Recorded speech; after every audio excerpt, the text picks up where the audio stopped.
Hola, ¿cómo están? El día de hoy vamos a seguir con los temas de inmunología.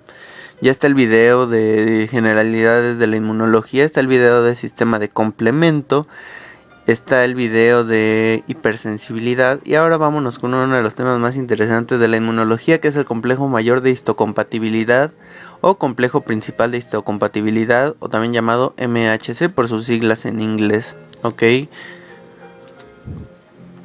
para empezar, el cuerpo humano necesita reconocer antígenos. Ok, las inmunoglobulinas, que pertenecen al sistema inmunohumoral, reconocen antígenos solubles extracelulares, y las células T reconocen solo antígenos que se presentan sobre superficies celulares y que presentan solamente con MHC. Es decir, las inmunoglobulinas no son dependientes de MHC y las células T sí lo son. Ok. Las células infectadas van a desplegar sobre su superficie fragmentos peptídicos derivados de las proteínas de este mismo agente, y así las células T las reconocen. ¿Ok? ¿Por medio de qué? Por medio del complejo mayor de histocompatibilidad. ¿Ok? Vámonos entonces con su definición oficial. El complejo principal de histocompatibilidad o mayor de histocompatibilidad es por medio del cual las células T van a reconocer antígenos. Estos antígenos van a ser procesados de manera muy interesante, que ahorita vamos a ver, y van a ser presentados a las células T para que estas hagan su trabajo de darles en la torre, ¿sale? Ahora, ¿por qué MHC? Fue estudiado inicialmente por Zinkernagel y Benacerraf. Son dos investigadores no tan conocidos, pero ganaron algunos premios por este trabajo.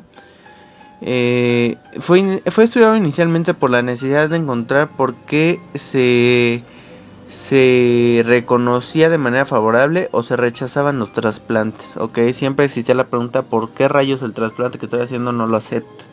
Ok, tal vez hasta si es de su primo, su tío, incluso papá o mamá, que muchas veces no presentan compatibilidad ideal para un trasplante. Se iniciaron estos trabajos sobre el MHC. Ok, y Zinkernagel y Benacerraf tienen un papel fundamental en la determinación de las inmunoreacciones que llevan a cabo estos MHCs. Ok, y llegaron a una conclusión: que las moléculas del MHC expresadas por un individuo influyen en el repertorio de antígenos a los cuales las células CD4 y CD8 pueden reaccionar. Ok, ahora, conceptos importantes. ¿Qué es el procesamiento de antígeno? Es el modo en que los productos del MHC generan el complejo peptídico MHC. Ok, ahorita vamos a ver cómo muchas células llamadas presentadoras de antígeno, que recordarán son las células dendríticas, entre algunas otras, van a generar péptidos que se van a expresar por medio del MHC y así van a ser reconocidas por las células T. Ok, ahora, ¿qué es la presentación del antígeno? El modo en que este complejo molecular es transportado a la membrana y el antígeno es reconocido por la célula T. Ok, entonces el antígeno va a pasar por un procesamiento y al final por una presentación. Ok, ahora otra vez vamos a puntualizar que es el MHC. Es un conjunto de genes dispuestos dentro de una tira continua larga de DNA en el cromosoma 6 de los seres humanos, y en el ser humano se conoce como complejo HLA. Ok, ahora, las moléculas del MHC son producidas por tres genes diferentes: el MHC1, MHC2 y MHC3. Ok, MHC1 va a codificar glucoproteínas que se expresan en la superficie de las células nucleadas y se presenta a CD8. Ok, células nucleadas, es decir, ¿cuáles pensarían que no presentan MHC1? Exactamente, los eritrocitos. Ok, ahora MHC2 codifican glucoproteínas que se expresan en células presentadoras de antígenos por sus siglas en inglés APC, que son los macrófagos, células dendríticas y linfocitos B, y van a presentar por medio de CD4+, es decir, por la célula CD4 helper. Ok, ahora los genes MHC3 codifican proteínas secretadas que desempeñan funciones inmunitarias, es decir, por ejemplo, citocinas. Ahorita vamos a ver cuáles. Ok, o componentes del complemento. Ok, ahora, ¿qué son polimorfismos? Los polimorfismos son pequeñas variaciones en un gen que presenta la población general, que se presenta a gran parte de la población general y no son llamadas mutaciones ya que no hacen daño, ¿ok? Los genes MHC son altamente polimórficos, es decir, casi nadie presenta, o más bien nadie presenta el mismo repertorio de MHC, ¿ok? Ahora, ¿qué es el haplotipo? Recordemos que casi todas las personas heredan los alelos codificados por estos loci muy cercanos como dos grupos, uno de cada padre. Ok, cada grupo de alelos se denomina haplotipo, es decir, los MHC del padre y los MHC de la madre. Ok, y como les digo, un individuo hereda el haplotipo del padre y de la madre. Ok, ahora otros conceptos. ¿Qué es algo singénico y algo congénico? Algo singénico es algo que es idéntico en todos los loci. Recordemos que los loci son lugares donde se localizan los genes en algún cromosoma especial. Y congénico se refiere a que son genéticamente idénticas excepto en un locus. ¿Ok? Ahora vámonos ahora sí de lleno con el MHC. Ok, la estructura del MHC1 es que contiene una cadena alfa combinada de manera no covalente por una microglobulina beta 2. Ok, la cadena alfa va a presentar tres partes que son alfa 1, alfa 2 y alfa 3. Y la cadena beta es una proteína codificada por un gen altamente conservado localizado en un cromosoma diferente. Y se une a alfa 3. Ok, entonces beta 2 se une a alfa 3, eso es importante. Los dominios alfa 1 y alfa 2 van a interactuar para formar un surco o hendidura de unión a un péptido, que es donde se va a presentar el péptido en MHC1. Ok, que va a caber de 8 a 10 aminoácidos, esto también es importante. Entonces MHC1 puede presentar antígenos más pequeños, ok. Y las cadenas alfa y beta son dominio de la superfamilia inmunoglobulina. Eso no es importante que ahorita lo sepan, en algún video vamos a explicar qué es la superfamilia inmunoglobulina. Ok, el dominio alfa 3 se une a CD8+, y esto es bien importante ya que es pregunta siempre de examen de inmunología. ¿A qué dominio del MHC1 se une CD8? A alfa 3. Ahora la estructura del MHC2. El MHC2 está formada por dos cadenas polipeptídicas diferentes, una cadena alfa y una cadena beta que se vinculan mediante interacciones de tipo no covalente. Posee dos dominios, alfa 1 y alfa 2 y beta 1 y beta 2. Y la hendidura alfa va a albergar aminoácidos de 13 a 18 péptidos de 13 a 18 aminoácidos, perdón. Y está formada por alfa 1 y beta 1, ok, la hendidura. Es decir, alberga aminoácidos más grandes, alberga péptidos más grandes, ok.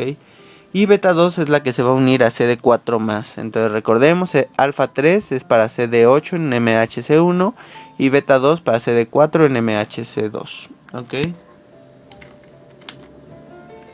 Ahora, la hendidura de unión a péptidos, que recordemos es la parte de hasta arriba donde se va a presentar el péptido. Es la región más polimórfica, ¿ok? MHC1 requiere que el péptido contenga aminoácidos específicos cerca de los extremos N y C terminales, y MHC2 no requiere ya que es un espacio más grande, ¿ok? La unión péptido MHC es bastante estable, esto es importante también, ya que no es que el péptido se vaya a escapar así de repente, sale al torrente sanguíneo. Ahora, interacción MHC1 péptido, ¿ok? Recordemos que MHC1 se une a CD8, ¿ok? No me cansaré de repetirlos ya que es importante que entiendan esto, ¿ok? Los péptidos derivan de proteínas intracelulares endógenas que se dirigen al citosol, ¿ok? Los péptidos son transportados al retículo endoplasmático, donde interactúan con moléculas de tipo MHC1 por medio de algo llamado vía citosólica o endógena. Ok, se necesitan 100 complejos MHC1 péptido para que sea reconocido por CD8. Por alfa 3. Tercera vez creo que se lo repito.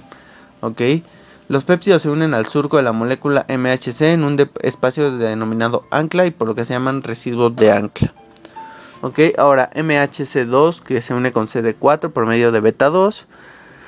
Los péptidos que se derivan de proteínas exógenas son los que se van a presentar en MHC2 en una vía llamada endocítica o de procesamiento.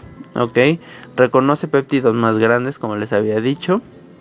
Ahora, las moléculas MHC muestran una diversidad muy grande entre la especie y en los individuos. ok, es poligénico MHC, ok. Esta diversidad se va a generar por redisposición génica y mutación somática, y la diversidad proviene de los polimorfismos de los que ya habíamos hablado. Ok, las moléculas MHC1 se dividen en clásicas y no clásicas. Las clásicas son HLA-A, HLA-B, HLA-C. Esto es en el ser humano, recordemos. Y las no clásicas son HLA-E, HLA-F, HLA-G y algunas otras que ya no son tan conocidas. Ah, bueno, MIXI, ya que va a ser de los que va a presentar a linfocitos, a células NK, ok. HLA-G también es importante, ya que interviene en la inmunidad placentaria, ok. Esto es importante. Ahora, MHC2, las clásicas van a ser de R, de P y de Q.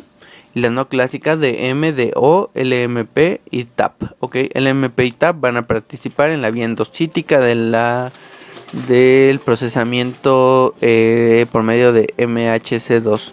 Y MHC3 va a procesar a TNF alfa, TNF beta, a C4b, C4a, C2, es decir, factores de complemento, a CYP21 y CYP21P. Ok, CYP21 interviene en la vía de la síntesis de esteroides, perdón, ya se me está yendo el avión. Ahora, la expresión celular de moléculas MHC. MHC, como les dije, se presenta en las células nucleadas y los linfocitos expresan valores altos de MHC1, los fibroblastos, células musculares, hepatocitos expresan niveles bajos de MHC1, neuronas y espermatozoides carecen de MHC1 y MHC2 se va a presentar en las células presentadoras de antígeno, como les había dicho, que son macrófagos, células dendríticas y células B. Ok, las células epiteliales tímicas también pueden expresar MHC2 en ciertas condiciones particulares, de las cuales no es importante hablar, la verdad. Ahora, con respecto a la regulación de la expresión del MHC, ¿cómo se regula? Hay dos principales reguladores de los que se conocen en MHC2, que son CITA y RFX. Ok, hay un síndrome llamado síndrome de linfocitos desnudos, que es deficiencia de factores de transcripción para MHC2. MHC1 es regulado por citocinas, ok, como el interferón TNF. Y esto es importante, interferón gamma induce la expresión de CITA para la expresión de MHC2. Y L4 incrementa MHC2 en los linfocitos B. Y los corticosteroides y prostaglandinas disminuyen la expresión de MHC2, por eso también participan en la regulación. Ok. Ahora, la restricción de células T a MHC propio. Como saben, las células TCD4+ y la CD8+ son capaces de reconocer antígenos solamente cuando es presentado por MHC propia. Es decir, no van a presentar CD4 por medio de MHC1 o CD8 en MHC2. Ok. Ahora, las vías del MHC, okay, del complejo mayor de histocompatibilidad. Los antígenos endógenos se procesan en la vía citosólica y se presentan en la membrana por moléculas MHC1. Okay. Y los antígenos exógenos se procesan por la vía endocítica y se presentan en el MHC2. La vía citosólica por MHC1. Recordemos que las concentraciones de proteínas se regulan de manera cuidadosa en las células eucariontes, ¿ok? Las células con núcleo. Cada proteína está sujeta a un recambio continuo y se degrada a un ritmo que suele expresarse en términos de vida media. Los productos ribosómicos defectuosos o DRIP son polipéptidos sintetizados con imperfecciones y se degrada con rapidez. Sin embargo, algunos de estos polipéptidos no son destruidos y necesitan ser destruidos por las células rudas, que son los linfocitos T, ¿ok? Y lo hacen por medio de MHC1, ¿ok? Ahora, los proteasomas en la vía citosólica, ¿cómo funcionan? Muchas proteínas que son marcadas con ubiquitina, recordemos, para ser proteolizadas, algunas pasan al proteasoma cuando lo logran y son degradadas. Ahora, LMP1 y LMP7, LMP2 y LMP7, que recordemos son factores de moléculas no clásicas, ¿ok? Del MHC2, son subunidades del proteasoma, Ok. MECL1, que no es codificada dentro del MHC, también es una subunidad del proteasoma y esta es inducida por medio de interferones, algo llamado inmunoproteasoma, es decir, el MECL1 junto con los LMPs forman el inmunoproteasoma, gracias a la inducción por interferón. Ok, interferón también estimula PA28, que es activador del proteasoma. Ok, entonces interferón es una molécula buena. Ok. Ahora, el proteasoma forma péptidos listos para ser transportados al retículo endoplásmico. Ok, esto es por medio de chaperonas, como por ejemplo TCP, que protege a los péptidos contra la degradación y que se les logre escapar. Okay, entonces pensemos que es como un guardia que va escoltando al que va a ser decapitado. Ok. Ahora, cuando llegan al retículo endoplasmático rugoso, se une al MHC1. Y esto es gracias a que el retículo endoplasmático presenta en membrana TAP1 y TAP2, que van a ser las que van a dejar que el péptido entre al retículo endoplasmático rugoso. Ok, ahora, como recordemos, TAP1 y TAP2 van a tener afinidad por aminoácidos de péptidos de 16 aminoácidos, pero MHC1 solo alberga para 9, ¿se acuerdan? Por lo tanto va a necesitar cortarse, ok, y esto va a ser gracias a una proteína llamada ERAP, ok. Entonces el péptido entra por medio de TAP1 y TAP2 y en el retículo se encuentra ERAP, que la va a romper en un fragmento más pequeño para que sea reconocida por MHC1. ¿A poco no está padrísimo esto? Ahora, la calnexina y la calreticulina. La calnexina es una proteína tipo carabina que promueve el plegamiento de la clase alfa, ok, y la tapacina va a acercar el transportador TAP a la MHC1 y permite que se adhiera al péptido antigénico. Ok, ahora ERPB57 va a ayudar a liberar al complejo MHC1 y al péptido. Ok, ahora para antígenos exógenos, que son procesados por MHC2, las células presentadoras de antígeno pueden internalizar este último mediante fagocitosis, endocitosis o ambas. Es decir, la célula dendrítica se traga al virus o a la bacteria, ¿ok? Y es internalizado y se requiere de 1 a 3 horas para que sea bien internalizado, y durante esta etapa va disminuyendo el pH por medio de un pliegue de la membrana que forma las vacuolas o las moléculas de la vía endocítica para que sea internalizado. Ok, dentro de los compartimientos de la vía endocítica el antígeno se degrada en polipéptidos, ok, de 13 a 18 aminoácidos que se van a unir a MHC2. Recordemos que este sí aguanta péptidos más grandes. Ok, ahora la cadena invariante, que es CD74. Ok, cuando MHC2 se sintetiza en el retículo endoplasmático rugoso, 3 pares de cadenas AB clase 2 se unen a un trímero preensamblado, ¿ok? Y LI impide que cualquier péptido derivado de manera endógena se una a la hendidura mediante MHC2 está en el retículo endoplasmático, ¿ok? Estos son ya detalles muy finos. Si se los preguntan es de que sus profesores los odian, ¿verdad? Ahora, CLIP. La cadena invariante se degrada de manera gradual conforme la actividad proteólica aumenta en cada compartimiento sucesivo. Sin embargo, un fragmento corto de la cadena invariante llamado clip permanece unido. Ok, entonces la cadena invariante posee al clip. Ajá, imagínenselo. Si pueden. A veces es un poco difícil y no encontré una imagen buena. Entonces, el fragmento corto de la cadena invariante que se llama clip permanece unido al péptido que va a ser presentado, ok. HLA-DM cataliza el intercambio de clip por péptidos, ok. Y HLA-DO se une a HLA-DM y regula su actividad, ok. Un poco complicado, lo sé, si necesitan ver el video varias veces, yo lo haría, la verdad.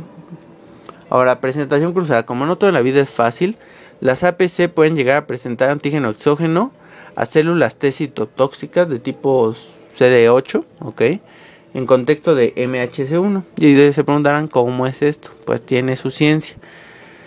Se requiere que los antígenos sean internalizados, que normalmente se manejarían por MHC2, pasen en cambio a la vía MHC1, ok.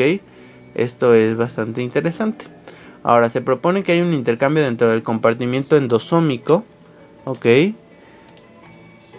Y los péptidos exógenos por otros ya cargados en el MHC1, es decir, adentro se haga un cambalache, por así decirlo, y que las moléculas que deberían pasar para MHC2 pasen a MHC1. Ok. Ahora, la presentación de antígenos no peptídicos. ¿Qué pasa cuando la molécula que vamos a presentar no es peptídica? Esto se va a llevar a cabo por medio de CD1, que es una molécula no clásica de MHC1 que interviene en el reconocimiento. CD1 reconoce antígenos lipídicos que poseen, por ejemplo, el ácido micólico, por ejemplo, de la pared de Mycobacterium tuberculosis, que ya hay un video de Mycobacterium tuberculosis, y va a señalar principalmente por vía NKT, ¿ok? Las células natural killer de tipo T, y por medio de esto se van a presentar los antígenos no peptídicos. Y bueno, eso es todo por ahora con respecto al complejo mayor de histocompatibilidad. Es un tema bastante complejo. Si pueden, busquen imágenes, les va a quedar bastante claro. Y espero que les haya servido. Es un tema que a mí me gusta muchísimo. Es un tema que normalmente me gusta darlo muy largo, ya que es un tema muy interesante. Sin embargo, pues aquí se los intenté resumir en forma práctica para que no se cansado el video y para darles los elementos necesarios para poder comprender algún texto o contestar algún examen, o los conceptos básicos de MHC para la práctica clínica, ¿ok? Y para su relación con otras cosas como patología, oncología, etcétera, etcétera, ¿sale? Ahora, pronto seguiré subiendo más videos. Les mando un saludo, un abrazo y espero que estén muy bien. Suscríbanse si les gustó el video o vean los otros videos, espero les sea de su agrado. Un abrazo, nos estamos viendo.